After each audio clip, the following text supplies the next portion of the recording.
Paul Graham from OptimalBody.ca. Today, I'm going to be answering the question, why do people struggle to lose weight?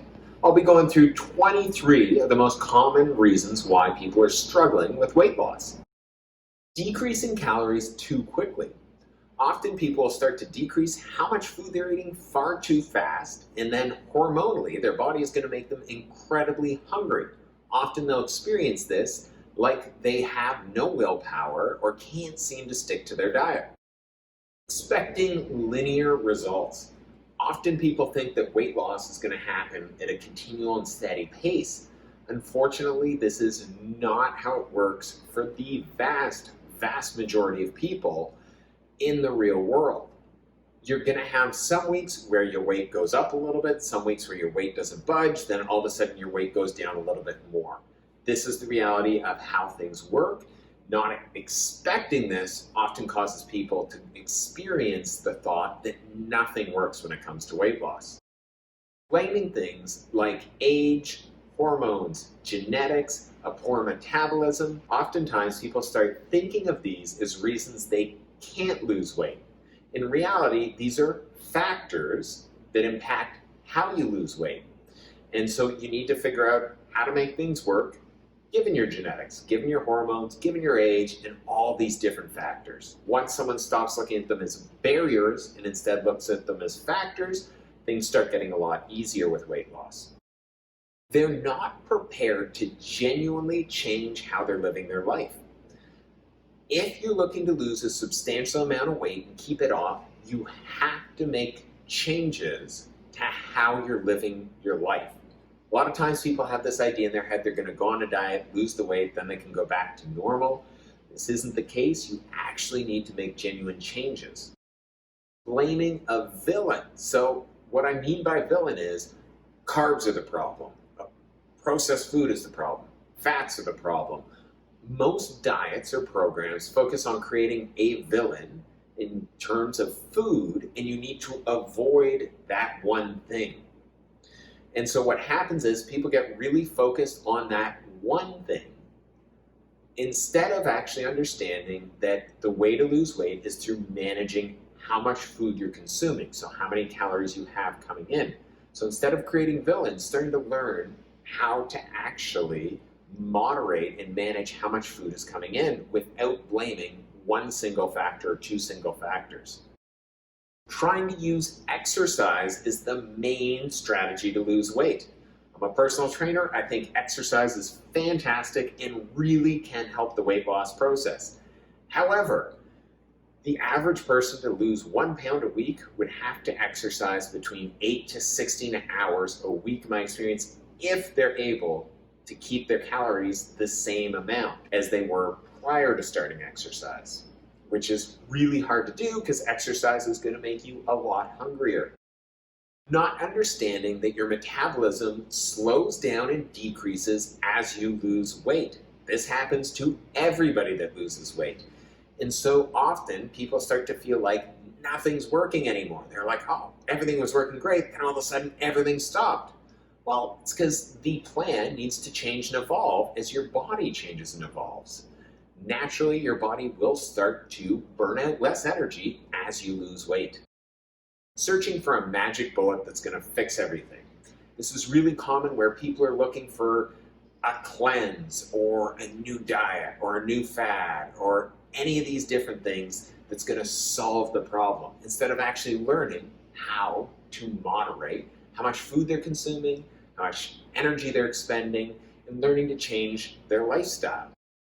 Not understanding the difference between eating a high volume of food versus eating a high number of calories. Often a lot of our clients, when they see our meal templates, they think, oh my God, that's a huge amount of food. I could never lose weight eating that amount of food. When in reality, they're actually already eating a larger amount of calories. It's just that it looks like a lot of food because it's a high volume of food that's lower calorie food. Not being ready to take responsibility for the learning process of weight loss. A lot of people don't want to take the time to actually learn and figure out how to make all the different blocks fit together to make weight loss a successful journey for themselves. It is a learning process. And it's not going to be something where you just get it one day and then that's it. It's something that is layered and will take time to learn. They're not enjoying how they're eating in their lifestyle. So often people will make a bunch of changes to eat really clean, and they've gone to this far end of the spectrum, but they don't enjoy eating that way. They wind up feeling deprived, or they don't enjoy the experience in terms of their lifestyle. So they're not liking how often they're preparing food. They're not liking that they feel like they can't go out to restaurants with their friends. They can't eat the same meals as the rest of their family. You need to make sure you actually enjoy the process that is going towards getting you weight loss results, not just the results. Humans are horrible at estimating how much food they consume. They've done lots of research on this, and across the board has shown that we are not good at estimating how much food we consume. I've seen studies that show people can be off by 30 to 100% in terms of estimating how many calories they consume. So often people feel like they've reduced their calorie consumption to a massive amount, when in reality they haven't. They're nailing their diet and their plan Monday through Friday, and then on the weekends, they're having cheat days or getting off track. Oftentimes people justify this by saying, well, I did great in my diet Monday through Friday, so it's okay if I have X, Y, and Z on the weekend.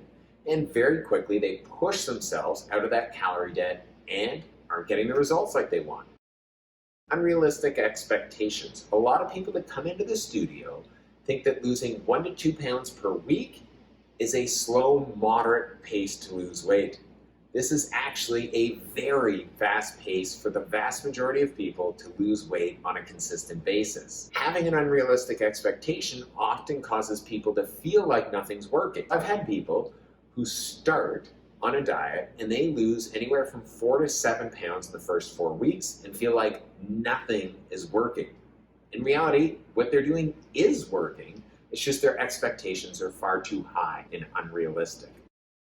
Not understanding that weight loss is far more of a mental game than a physical one. What I mean by this is the big key to weight loss is being able to consistently keep following through on your habits that you're making in your day-to-day life. This is very challenging around how to make this work. Most people invest so much energy into what foods to avoid instead of figuring out how to make this actually work. Overestimating how much energy they are burning out or expending. Just like people are very poor at estimating how much food they're consuming, research also shows people are very poor at estimating how much energy they're expending. Combine this with a lot of people will use Fitbit watches or other smartwatches or calorie calculators to estimate, and oftentimes these are also overestimating. Also, people don't understand how those work. So when a calorie calculator or your watch tells you that you burn, let's say, 300 calories in your workout, this also includes how much energy you would have expended if you'd been sitting on the couch. So you need to subtract that number out as well. And so you're expending not that much extra energy with workouts, or not nearly as much as most people think. Sneaky calories. So what I mean by this is calories that people often don't count. So they might have just a little chocolate at work and they're like, oh, that's fine, I don't normally have that, it's barely anything.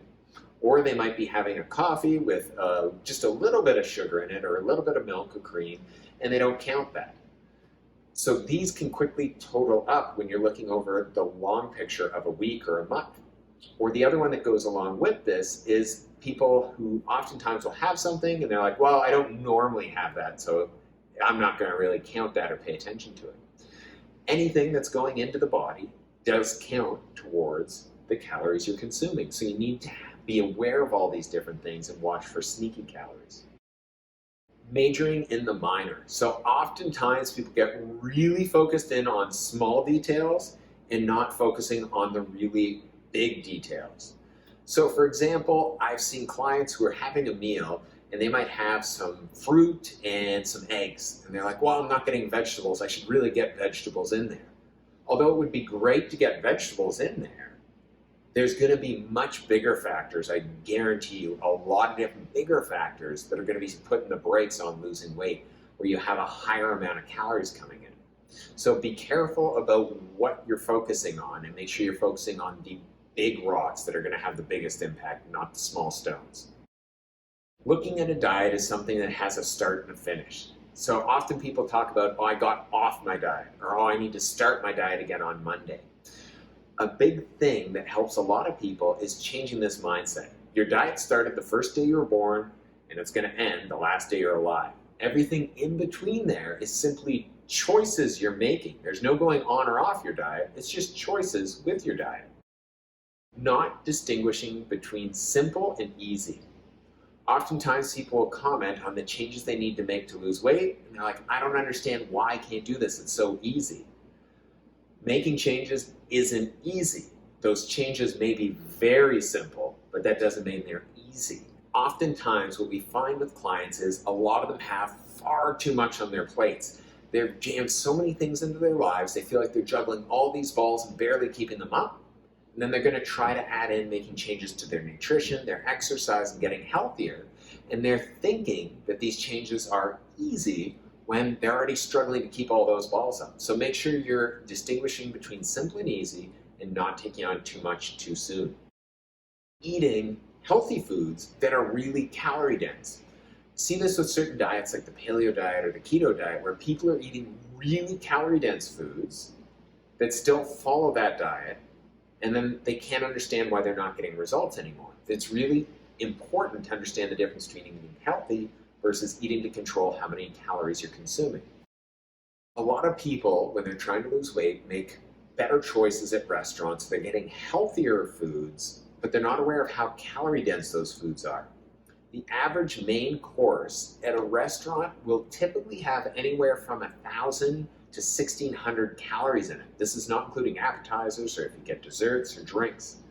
It's really easy, even if you're making good choices like getting a chicken Caesar salad, to wind up getting 1,000 calories into your body. So be aware of how calorie dense the foods are you're eating at restaurants. Feeling like it's impossible to lose weight because every time you get a little bit off track, or you eat out at a restaurant, or you go out with friends, your weight jumps up a bunch. A lot of people misunderstand the difference between gaining body fat and gaining weight. So when you eat out like this, you're going to gain a bunch of weight very quickly because of a host of factors. We talk about this more in another video. You can click above my head to get that one. Why do people struggle to lose weight? Because it's really hard. There you have 23 different reasons why people are struggling with weight loss. And from there, you can start to figure out how to start to manage those things. But the biggest thing is to expect it to be a challenge, because weight loss is a hard process to go through.